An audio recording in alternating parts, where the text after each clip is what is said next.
Halo, assalamualaikum warahmatullahi wabarakatuh. Oke, kembali lagi di channel Tekno ID. Oke, video ini saya buat tanggal 18 Maret 2023 dan lokasi ini tepatnya ada di area DK64 dan ini sudah masuki area Kerawang. Pada video kali ini kembali saya informasikan terkait dengan proses pemasangan perkabelan dari sistem kelistrikan kereta cepat Jakarta Bandung. Dan di sini kita bisa lihat ini adalah ujung dari kabel kontak ya. Jadi di sini sampai ke DK64 sudah dipasang kabel kontak.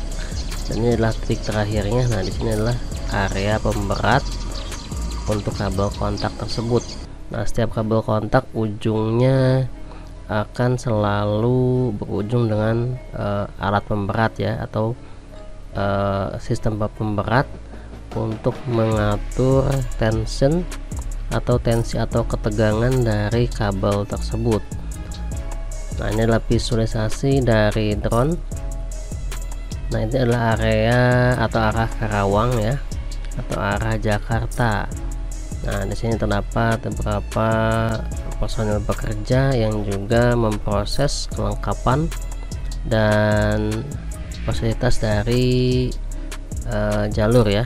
Nah, juga di sini ada beberapa personil yang memproses sistem kelistrikan.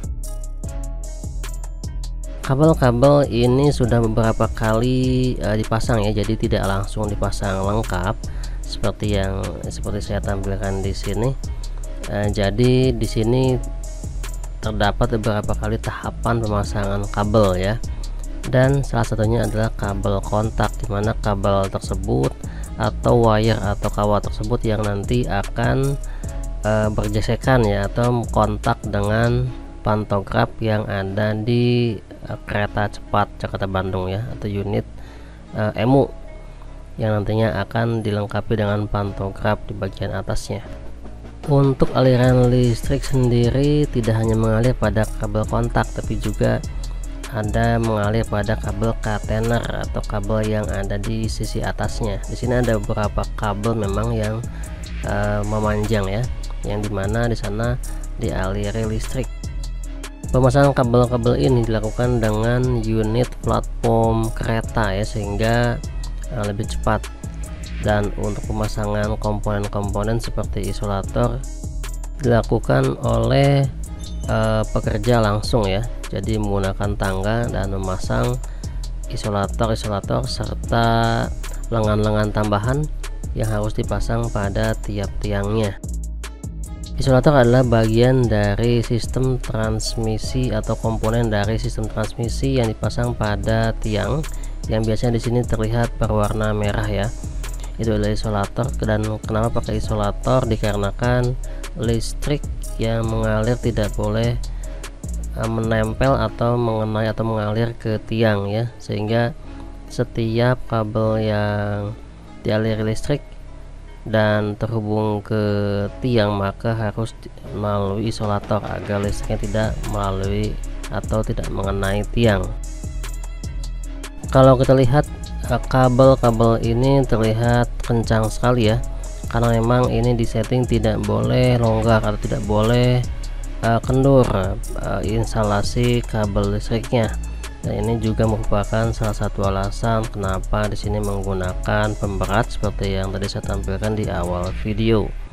Jadi itu sebenarnya terkait dengan suhu, dimana konduktor atau kawat atau kabel yang digunakan di sini adalah yang pasti adalah logam ya, dimana logam tersebut dapat dipengaruhi oleh suhu sekitar, dan dimana kita tahu bahwa ketika logam terpapar suhu panas maka dia akan memuai yang akan mengakibatkan material merenggang, dan jika dalam konteks kabel akan menjadi lebih panjang relatif ya, dan jika tidak ada sistem pemberat maka kabel akan kendor, dan itu akan berbahaya pada transmisi listrik yang akan dialirkan ke kereta, dan itu dapat mengakibatkan kecelakaan saat melintas ya, karena pantograf bisa mengalami gagal fungsi ya, atau mungkin mengait.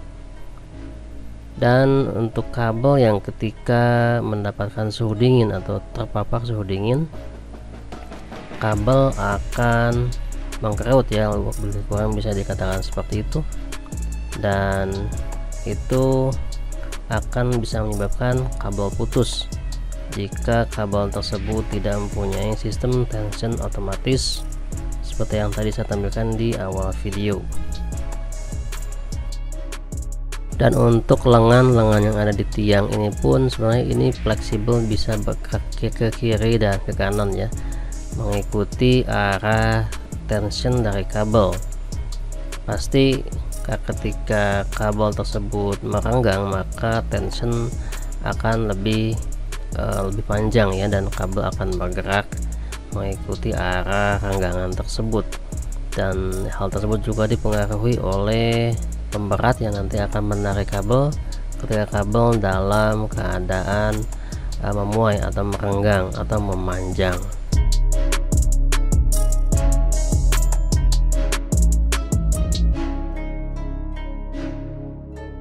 Oke sobat YouTube, itu adalah informasi yang dapat saya sampaikan di area DK64 ya, perbatasan antara Purwakarta dan Karawang, dimana di sini sangat pesat sekali pemasangan pekabelannya, kan di sini pemasangannya memang menggunakan kendaraan platform kereta, sehingga dalam sehari bisa panjang pemasangannya. Saya tidak tahu berapa pastinya panjang yang bisa selesai dalam sehari ya. Saya doakan saya semoga semuanya berjalan lancar. Oke sobat YouTube, terima kasih telah menonton video ini dan jangan lupa untuk subscribe. Sampai jumpa, wassalamualaikum warahmatullahi wabarakatuh.